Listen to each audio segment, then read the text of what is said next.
Bien-aimés dans le Seigneur, bonsoir. Bonsoir. J'espère que vous êtes bien et vous êtes à l'aise là où vous êtes, même s'il fait chaud ici en Europe.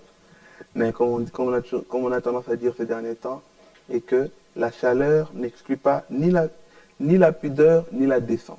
Exact. Restons toujours propres, restons toujours décents, en étant dignes de notre Maître, dignes de notre frère, dignes de notre Dieu qui est Jésus. Amen. Bonsoir ma soeur. Bonsoir. Comment tu vas? Ça va? Est-ce que malgré la chaleur, tout va bien? Tout va à merveille. On aime la chaleur. Hein? Amen, amen, amen.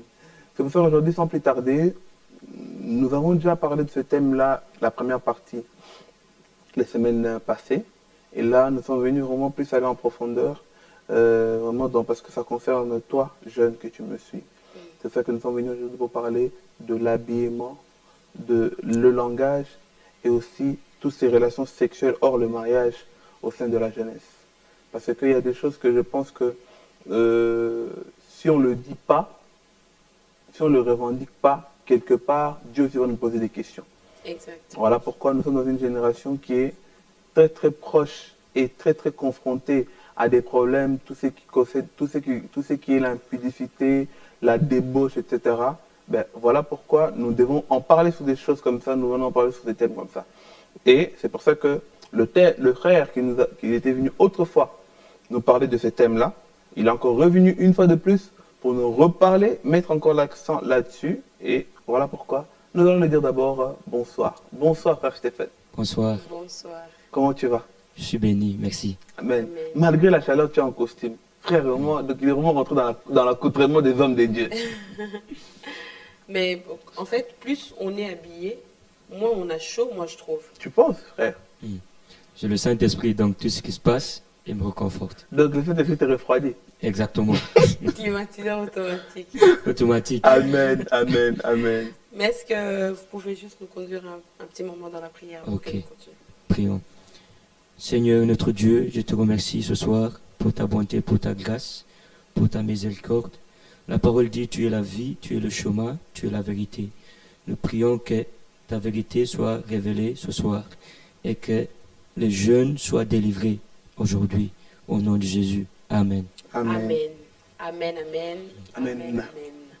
Donc, puisque c'est un sujet que nous avons déjà commencé la fois passée, nous allons vraiment directement aller dans le sujet parce que c'est encore un sujet, je pense qu'on n'aura pas beaucoup de temps pour Terminer pouvoir surtout. le terminer. On ne terminera jamais, je pense. Oui. Hein. On reviendra au fur et à mesure. Oui. À chaque fois, Dieu Donc peut ne le soyez permettre. pas étonnés que mes questions soient directement brutales. On a l'habitude. C'est le but de cette émission. Exactement. Frère Stephen, est-ce qu'une personne qui est vulgaire peut être considérée comme un enfant des dieux? Prenons le cas d'une personne qui va à l'église, qui se fait appeler chrétien, mais qui physiquement est très vulgaire. Si on prend par exemple l'exemple d'une femme chrétienne qui est vulgaire, elle peut être considérée comme un enfant des dieux ou pas? Oui, elle peut être considérée comme un enfant de Dieu, mais elle a besoin de renseignements. Elle a besoin d'être renseignée. Parce que quand on accepte Christ, tout ne change pas d'un coup. Donc, elle a besoin d'enseignements. C'est les prédications du pasteur, ses frères qui sont autour de lui, ses soeurs qui sont autour de lui, doivent lui dire les choses, comment ça fonctionne dans le royaume de Dieu. Et par là, lui aussi, c'est petit à petit, elle va commencer à changer ses habitudes de vie. Elle va commencer à changer comment elle doit parler. Elle va commencer à changer comment elle doit s'habiller. Et jusqu'à un moment, on voit un grand changement. D'accord. Donc, Et si malgré les années qui passent, Oui. mais cette personne-là aime toujours, elle est vulgaire dans le langage, elle est aussi vulgaire dans l'accoutrement. Malgré que les années passent, cette personne demeure dans cet état d'esprit-là en disant toujours que Dieu ne voit pas les physiques. Dieu ne voit pas le physique, mais Dieu voit le cœur. Oui. alors, malgré le temps qui passe, si elle ne fait pas d'efforts pour changer tout ça, ça veut dire qu'elle a entendu que les chrétiens vont aller au paradis un jour. Elle aussi, elle s'est incrustée pour aller au paradis un jour. Mais pour aller au paradis un jour, il y a un travail derrière. Par exemple, le salut, chez nous, on dit il y a 3 niveaux de salut. Je suis sauvé, je suis en train de sauver, je suis en train d'être sauvé et je serai sauvé. D'accord. C'est quoi la différence C'est par quoi- rapport aux trois? Je suis sauvé, c'est quand tu acceptes Dieu, Jésus, et que tu es baptisé, Mhm. là tu es sauvé. Mm. Mais tu es en train d'être sauvé, là ça c'est l'âme. Ça c'est l'âme. Tu fais un grand travail sur l'âme. C'est-à-dire que tu dois t'abstenir de toutes les vulgarités, comment s'habiller, toutes ces choses. Et je vais être sauvé, c'est le jour quand Jésus reviendra avec ses anges célestes, et qu'on sera enlevé. On sera enlevé. Ça c'est le dernier. Mais si cette personne-là reçoit plus de massages que de messages, parce que si on peut aussi nous dire qu'on doit être enseigné. Il y a des gens, par les années passent, on voit qu'il n'y a rien qui change. Peut-être parce qu'il n'y a pas des enseignements. On leur dit, venez tel que vous êtes, restez tel que vous êtes. Et puis elle se dit, bon, j'étais comme ça, je reste comme ça, mais mon cœur a changé. Qu'est-ce qu'on peut faire dans ce cas-là? C'est ça que j'avais dit, c'est de l'abondance du cœur, la bouche parle. Donc, si tu es à l'église, tu dois être changé. Parce que le Saint-Esprit nous change. Oui. Il nous change. Et pour qu'il te change, toi aussi, tu as un boulot que tu dois faire. Exact. Tu as un boulot que tu dois faire. Prier, lire la Bible, jeûner et tout. Nous, par exemple, moi, je ne suis pas arrivé où je suis aujourd'hui parce que j'allais justement à l'église et voilà, c'est fini. Il y avait des jours, j'ai jeûné 3 jours sans manger ni boire. 21 jours de jeûne, j'ai lu la Bible, j'ai prié. Toutes ces choses aident à avoir une relation avec Dieu. Tu comprends? Mais le problème, c'est que pourquoi aujourd'hui, lorsque Paul il nous a tellement déjà prévenu de ne pas nous conformer au siècle présent. De ne pas nous conformer au siècle présent. Mais aujourd'hui, on dirait que même en étant chrétien, on veut toujours un peu se conformer au siècle présent. Par exemple, là, il fait chaud.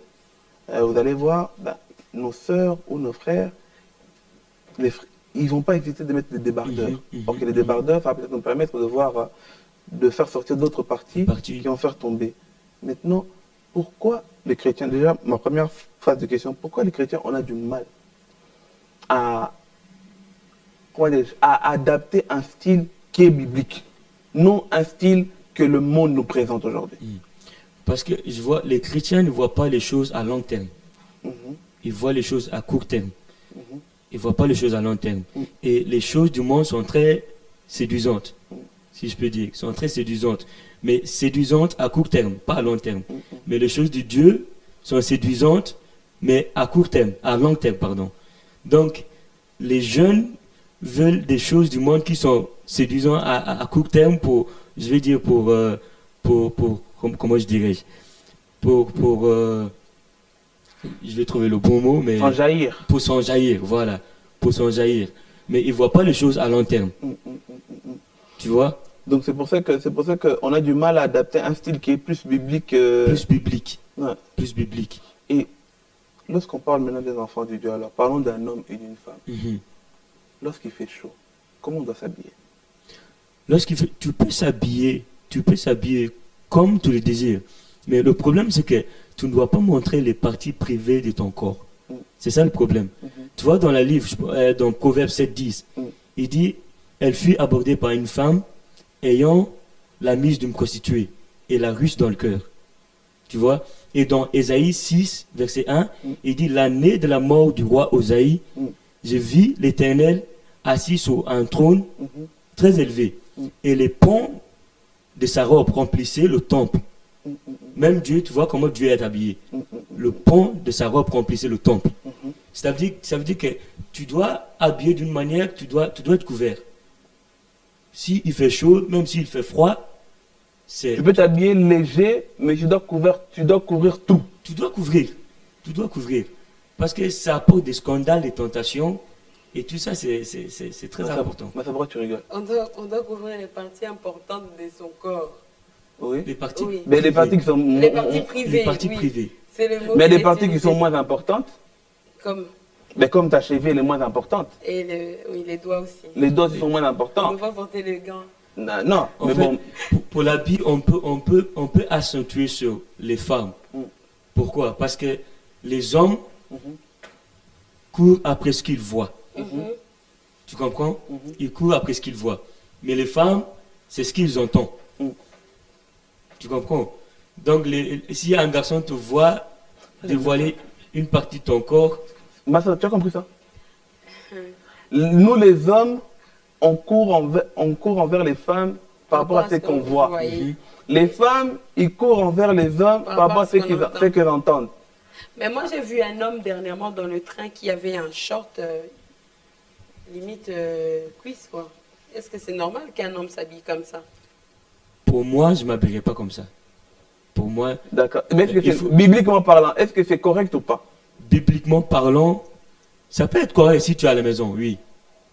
Mais Si pas tu- dans un train. Dans un train, c'est pas correct pour un chrétien. Pour moi, C'est pas je correct. n'accepte pas ça. En Mais- tout cas, moi, je ne mettrai jamais ça pour sortir.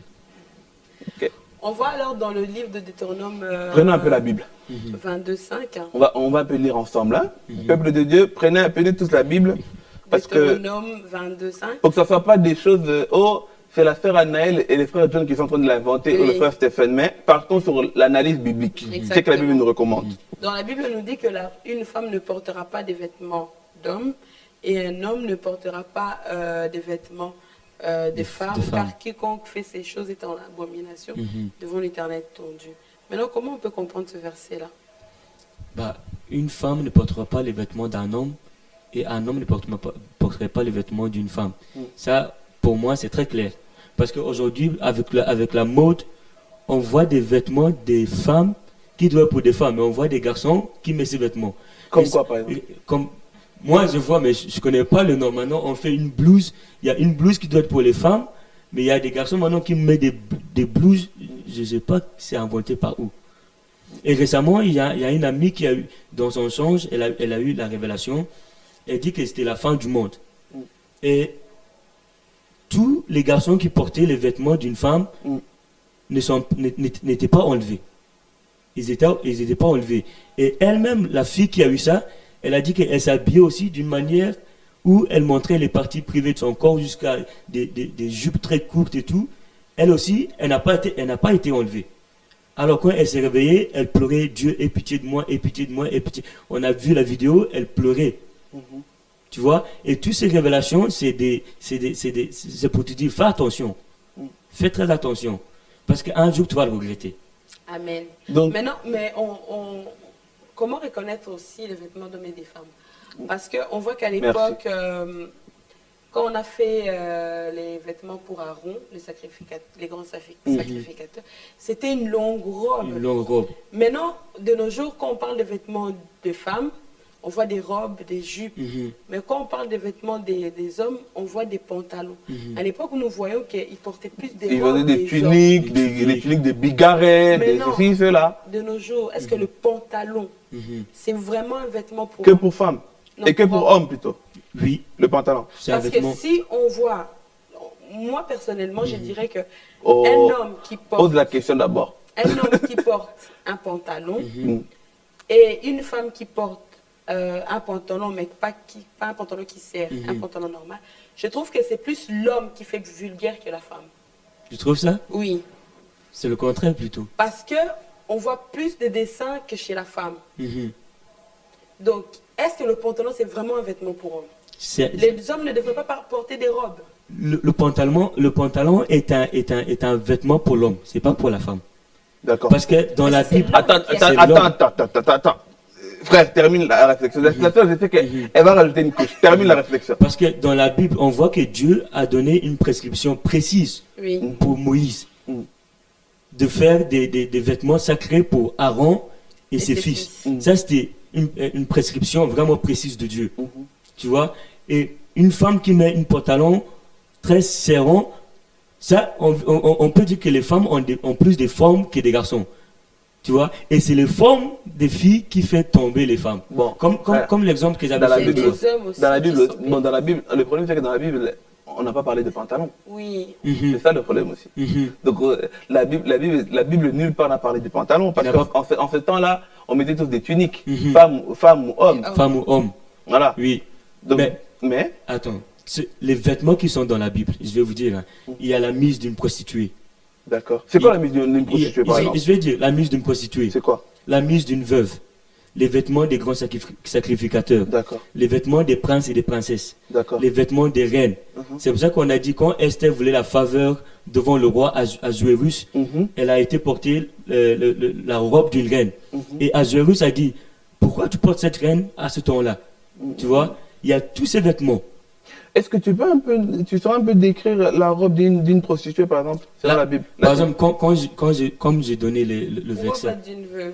Non, d'abord une prostituée. Comme j'ai donné le verset de Ésaïe 6, verset 1. Il dit, les ponts de l'Éternel remplissaient le temple. Donc, on sait aussi que tout ce que Dieu fait, le diable fait le contraire. Alors, si le pont de l'Éternel remplissait le temple, comment va être l'habit de C'est-à-dire les cuisses, exactement.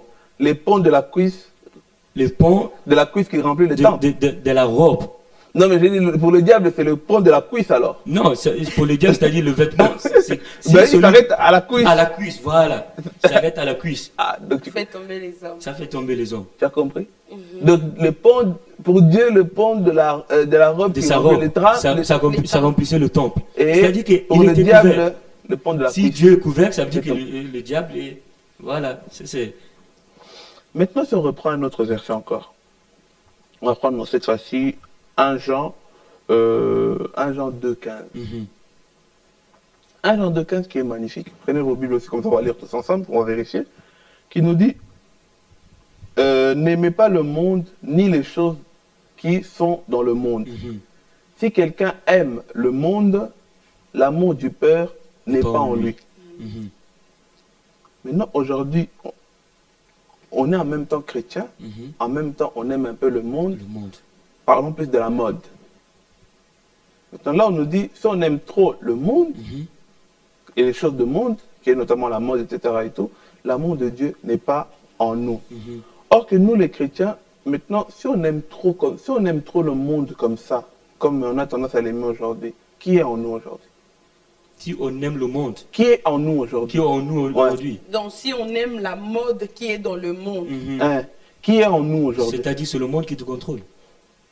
Donc, c'est normal d'avoir des chrétiens qui sont contrôlés par le monde. C'est normal être chrétien et être contrôlé par le monde. C'est normal. C'est normal. Là, c'est pas normal. Je pensais que tu avais dit Oui, c'est possible. Oui, c'est possible. C'est possible, oui. Ok. C'est possible. Et comment sortir de cette emprise-là? Comment sortir? C'est la vérité. Il n'y a qu'une seule vérité. Et pour nous, les chrétiens, on doit se baser sur les paroles de Dieu. D'accord. Sur la parole de Dieu. Si tu ne médites pas dans la parole de Dieu, David a dit, dans la parole de Dieu, je médite jour et nuit. Si tu ne médites pas la parole de Dieu, tu ne peux pas sortir du monde. C'est-à-dire, quand tu lis la parole de Dieu, tu sais ce que tu dois faire et ce que tu ne dois pas faire. Tu vois ce que je veux dire?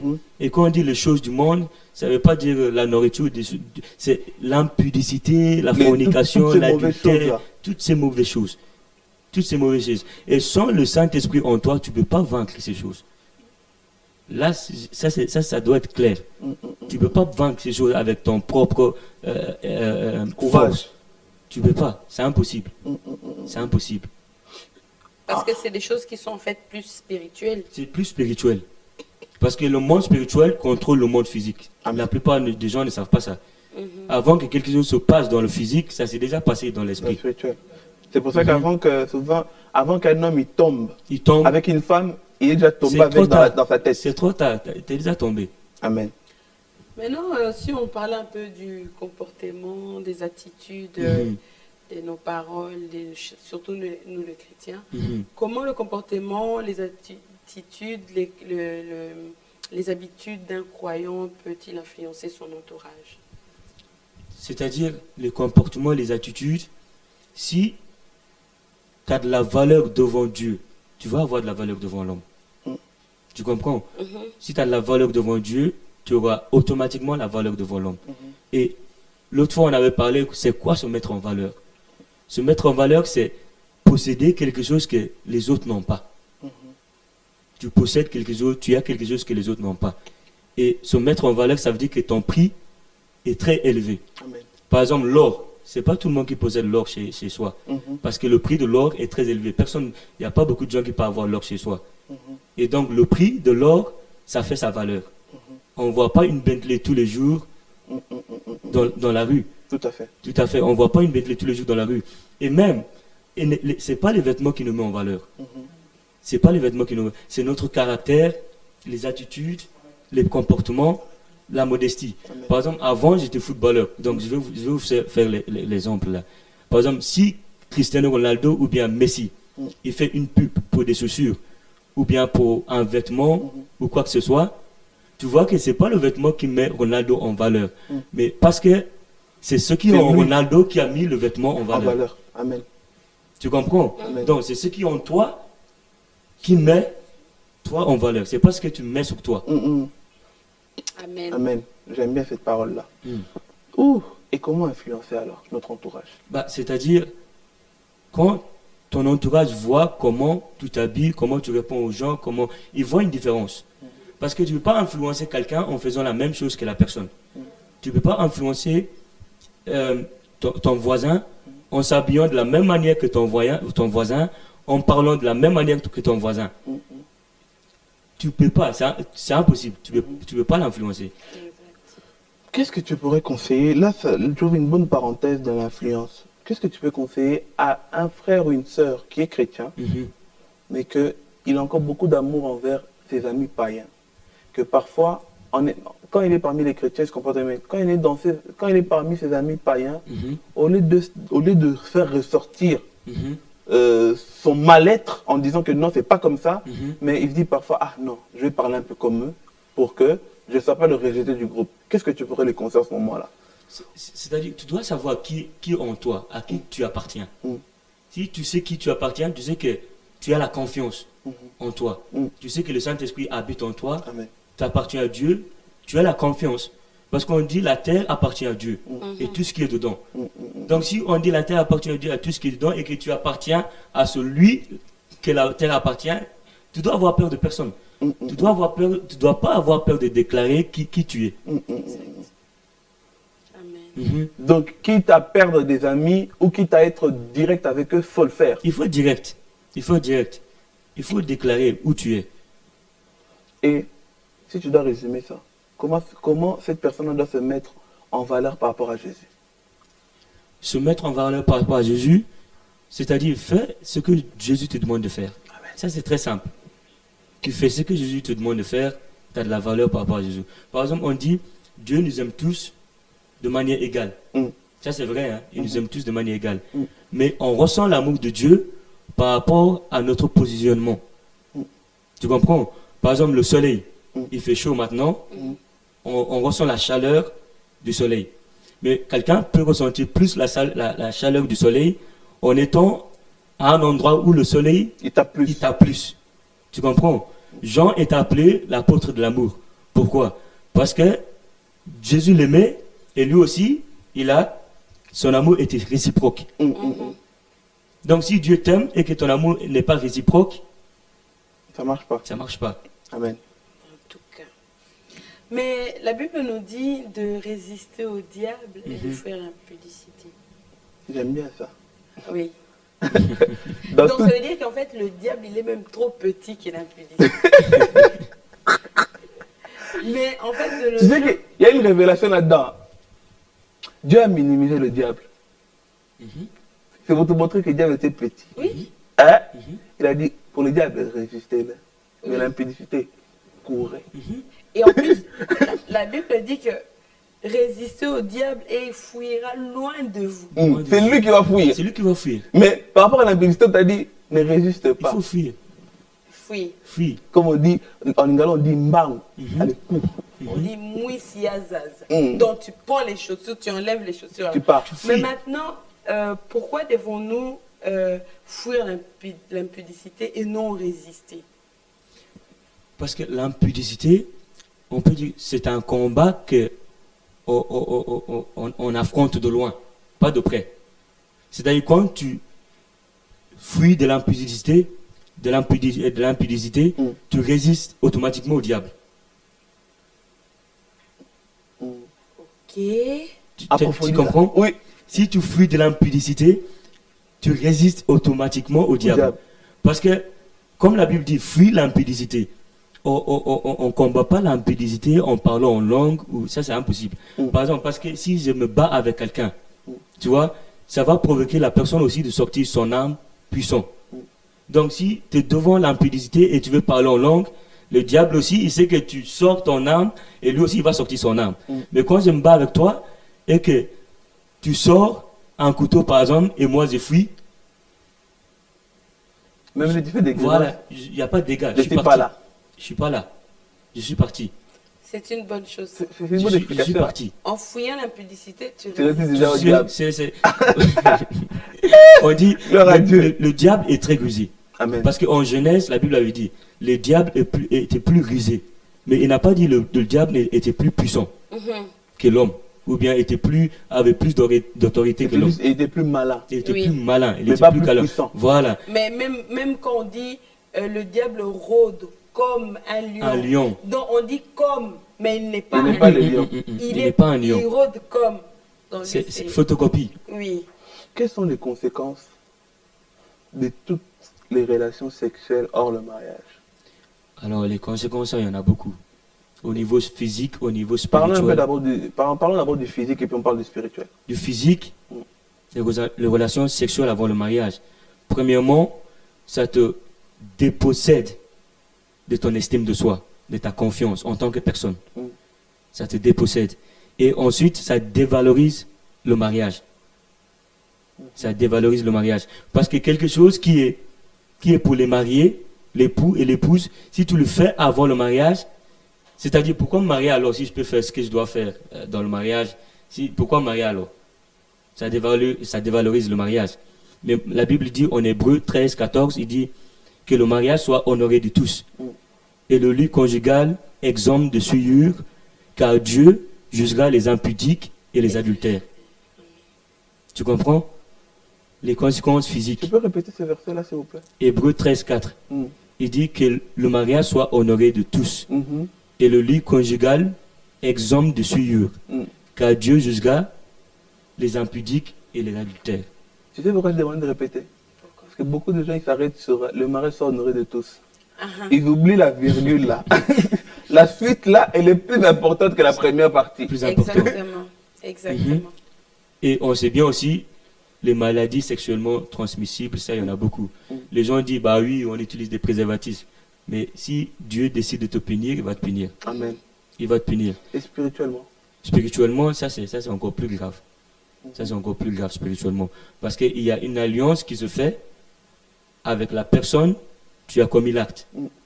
Tu comprends? Il y a une alliance qui se fait. Et si quelqu'un a déjà fait cet acte avec toi, c'est très facile de te livrer à nouveau à cette personne. C'est très facile. C'est pour ça qu'on n'oublie jamais quelqu'un avec qui on a fait cet acte. On n'oublie jamais. Et deuxièmement, ça dépose des mauvais esprits. Des mauvais esprits, ça dépose ça. Donc si tu as couché avec une sorcière ou bien un sorcier, l'esprit t'a possédé automatiquement. Il t'a possédé automatiquement. Et quatrièmement, ça aussi c'est très important. Il y a le danger de placer tes enfants, ou bien même toi, sous une malédiction. Parce que si tu manipules une femme pour coucher avec elle, et à la fin, tu n'épouses pas cette femme, tout ce que cette femme dira sur toi, ça aura un impact. Et peut te dire que cet homme, chaque femme qu'elle épouse, qu'elle n'a jamais des enfants, elle aura des impacts. Donc il y a des enfants qui souffrent aujourd'hui, c'est pas par leur faute, mais c'est parce que les parents ont fait. Et il faut faire très attention à tout ça. Très attention. Et aujourd'hui, on a quand même confronté à des problèmes où il y a des frères et sœurs qui utilisent l'acte sexuel comme acte d'amour. Tu conseillerais quoi à cette sœur-là qui croit que peut-être que donner son corps à un homme, c'est lui prouver l'amour? C'est pas de l'amour. C'est de la convoitise de la chair. Parce que la convoitise de la chair, on peut dire que c'est une pression. C'est une pression. Tu fais, c'est fini, tu es libéré. L'envie est partie. Mais l'amour est une semence. L'amour, c'est une semence. C'est-à-dire, ça grandit, ça grandit, ça grandit, ça grandit. Il n'y a pas de limite. C'est comme l'amour de Dieu. Jésus t'a aimé tant que tu es. Tu peux pécher, il va t'aimer tant que tu es. Donc, c'est-à-dire que c'est une semence. Mais la convoitise, c'est la convoitise. Tous les jeunes Tout ce qu'il fait, c'est de la convoitise. Donc, celui qui t'aime juste pour ton corps, ce n'est pas de l'amour. Les gars, ça, je vais vous dire ça. Hein. Jacob a servi combien d'années? 7 ans pour avoir Rachel. Mais même après 7 ans, il n'a pas eu Rachel. Il a eu quoi? Qui? Il a eu Léa. Il a encore servi 7 ans pour avoir Rachel. C'est-à-dire, par l'amour qu'il avait pour Rachel, il a servi 14 ans. Tu imagines, 14 ans. Donc, c'est-à-dire... quel homme va attendre 14 ans? Ça, c'est pour nous montrer que si un homme t'aime vraiment, il peut attendre. Frère, les frères vont te détester. Quel homme va attendre 14 ans, genre? Ça veut dire que l'amour n'est pas là. Il y a quand même une chose, il faut savoir que le préservatif peut peut-être protéger contre les maladies sexuellement transmissibles, mais les préservatifs ne protègent pas contre les démons. Impossible. Contre les mauvais esprits. Impossible. Parce qu'il ne faut pas croire que quand on utilise le préservatif, tu penserais que l'alliance n'est pas faite. L'alliance est quand même faite. C'est quand même fait. Oui. Et les gens, ça c'est une bombe atomique. Les gens ne comprennent pas ça. Par exemple, si tu perds ta virginité et que tu viens en Christ, ça, Jésus a tout oublié. La Bible dit tu deviens une nouvelle créature. Mais dans Christ, si tu commets encore l'acte, tu perds encore ta virginité spirituelle. C'est-à-dire que tu l'as perdu physiquement et tu l'as perdu spirituellement aussi. Donc physiquement, tu n'es plus vierge aux yeux de Dieu. Et physiquement aussi, tu n'es plus vierge aux yeux de Dieu. Donc spirituellement et physiquement, tu es déviergé. Tu es déviergé. Et ça c'est une grande arme pour le diable. Une grande porte, quoi. Une grande porte. C'est-à-dire que ça va toujours revenir. Toujours revenir. Donc il faut qu'on fasse très attention à ce qu'on fait. On ne voit pas l'impact maintenant. Mais après, ça a une grande impact. Et tout ça, quand tu t'imagines le prestige d'une femme qui, malgré toutes les avances, elle dit non, elle finit ses études, elle est encore vierge. Mais quel homme n'aime pas cette femme? Quel homme n'aime pas cette femme? Nous arrivons petit à petit à la fin de notre émission. Maintenant, on voulait savoir quelle est votre conclusion sur comment un chrétien doit se comporter dans ce monde, pas dans l'église, dans ce monde. Dans ce monde. Parlons du lundi jusqu'au samedi, parce que dimanche, on est tous saints. Oui. Dimanche, on est tous chrétiens. Dimanche, on est tous... bon dimanche à tous les enfants de Dieu. Parlons du lundi jusqu'à samedi, dans ce monde. Lundi jusqu'à samedi, dans ce monde. Oui. Sois différent. Montrer un caractère qui ressemble à Jésus. Par exemple, moi, quand je me lève chaque matin, j'ai pris que je vais être comme toi aujourd'hui, que toutes mes paroles te ressemblent, que toutes mes habitudes te ressemblent. Saint-Esprit, aide-moi. Les gens ne prient pas. En une semaine, quelqu'un n'a même pas prié pendant 30 minutes. En une semaine. On ne prie même pas. On ne lit pas la Bible. Mais si tu ne fais pas toutes ces choses, tu ne sais pas ce que tu dois faire. Tu ne sais pas ce que tu dois faire. C'est-à-dire le monde aura une influence sur toi. Ce n'est pas toi qui vas avoir une influence sur le monde. Ce n'est pas toi. Des frères qui sont faibles en esprit, quand il fait chaud comme ça, ils doivent rester à la maison, ils doivent sortir. Si tu veux sortir, tu sors d'une manière habillée. Mais lui maintenant, lui il est habillé, mais c'est quelqu'un quand il sort, il tombe. Ses yeux ils tombent. Il convoite à gauche, à droite. Il doit rester à la maison, il doit sortir. Ça, le plus mieux à faire pour toi, c'est de rester à la maison. Personnellement, moi, quand il fait chaud, je ne sors pas beaucoup. Moi-même, personnellement, je ne sors pas beaucoup. Si c'est pour acheter quelque chose, je vais acheter, je rentre chez moi. Je ne sors pas beaucoup. Et maintenant, la femme là qui est avec le copain là qui dit qu'il va l'épouser après avoir commis l'acte, elle doit rester ou quitter? Elle doit quitter. Et si tu commets l'acte et que tu viens en Christ, tu dois quitter. Et si le garçon, malgré qu'il a commis l'acte, il te fait toujours attendre. Je vais t'épouser demain. Je vais te fiancer demain. Ça, c'est une perte de temps. Mais entre-temps, il consomme l'enfant d'autrui. Ça, c'est une perte de temps. La sœur doit faire quoi? Pour la sœur, hein, si quelqu'un dit qu'il t'aime, ça ne doit pas prendre plus de 3 jours ou bien maximum une semaine pour savoir si la personne est une bonne personne ou pas. Ça ne doit pas te prendre 3 jours. Ou bien, 3 jours, les gens ils se cachent. Hein. C'est pas peu. 3 jours, en 3 jours, 3 jours, c'est pour ça que je dis maximum une semaine. Parce qu'on ne sait pas tout cacher sur soi. On ne sait pas tout cacher. Ah, il y a des gens, 6 mois, tu découvres son caractère. C'est parce que tu n'as pas le Saint-Esprit en toi. Le Saint-Esprit te révèle. C'est ça, tout revient au Saint-Esprit. Si tu as le Saint-Esprit en toi, les choses s'ouvrent comme ça. Donc d'abord, avant de s'engager dans certaines relations, il faut d'abord chercher le Saint-Esprit. Il faut chercher le Saint-Esprit, il faut prier. Maintenant, une dernière question et on conclut là. La femme qui a épousé l'homme qui, pendant leur fiançailles, n'ont pas commis d'acte, mais arrivé au mariage, l'homme impuissant. Elle doit divorcer ou pas? Parce que... Ça, c'est une question que beaucoup de gens posent, oui. Mais parce qu'elle a besoin de faire des enfants aussi. Tu ne peux pas divorcer. Donc elle est coincée. On dit, tout est possible en Dieu. Avec Christ, on puisse tout. Si tu as fait confiance à Dieu et que tu n'as pas fait cet acte, et qu'après le mariage, tu vois que ton homme a cette insuffisance, ça veut dire que Dieu va le guérir. Amen. Dieu va le guérir. Voilà. Que Dieu vous bénisse, papa. Je vous dis quelque chose, une dernière chose. Parce que parfois les gens pensent qu'on dit ça, on ne voit rien, mais on dit ça. Moi, je suis dans une assemblée qui est une assemblée de délivrance intense. Et moi, je vous dis ça parce que pour vraiment montrer aux jeunes, moi, j'ai vu de mes propres yeux, hein, un serpent qui sortait dans la partie génitale d'une femme. Quand on vient parler comme ça, des gens pensent qu'on rigole ou des choses comme ça. Mais quand tu vois des choses comme ça, là, tu vois que oui, certaines choses existent. Moi, avec les choses que j'ai vues, je ne rigole pas avec ces choses. Et moi, comme je fais partie de l'un des bras droits de mon papa, un jour va arriver, si je suis dans l'impudicité ou quoi, un jour va arriver, on va faire une délivrance, il va dire, occupe-toi de celui-là ou celui-là, et là, ça va relever les 7 fils de... Voilà. On a vu ce qui s'est passé à eux.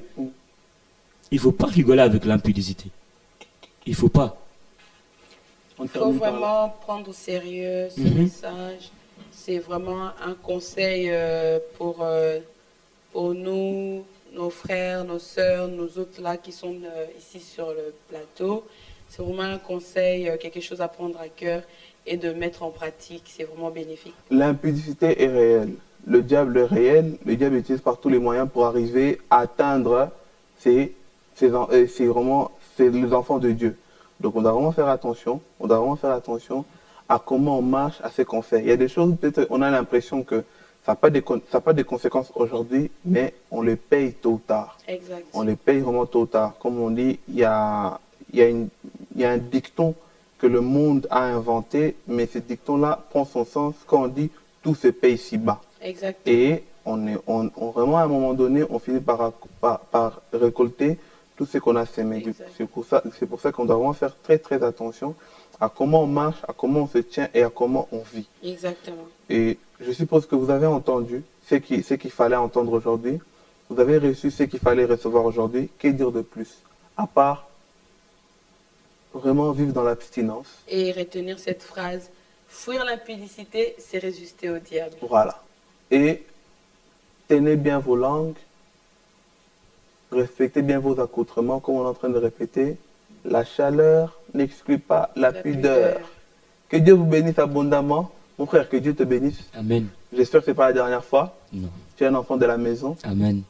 Dans les jours à venir, si Dieu le permet encore, on sera encore ensemble pour partager encore une bonne nouvelle, pour pouvoir édifier la jeunesse chrétienne qui a besoin qu'on lui dise des choses. Parce que ces choses-là, peut-être nos pasteurs n'ont pas le temps de l'ouvrir dans la chair, parce que tout ne se dit pas dans la chair. Voilà. Mais là, comme nous sommes des jeunes, nous sommes beaucoup plus conscients, nous sommes beaucoup plus concernés, nous sommes plus dedans, on doit souvent interpeller des choses comme ça. Exactement. Et que dire de plus? Tenez-vous bien. Merci à vous. Merci à vous. Que Dieu vous bénisse. Que Dieu bénisse cette chaîne TV L'Enfant Jésus et notre directeur Papa Leta Ndoulo. Que Dieu bénisse tous les membres, tous les intervenants, tout le staff. Que Dieu vous bénisse abondamment. Suivez-nous tous les lundis à 21h votre émission Conseil entre frères et sœurs. Jeudi à 21h votre émission Jeunesse lève-toi. Que Dieu vous bénisse abondamment. À très très bientôt. Au revoir. Au revoir. On vous embrasse vous tous.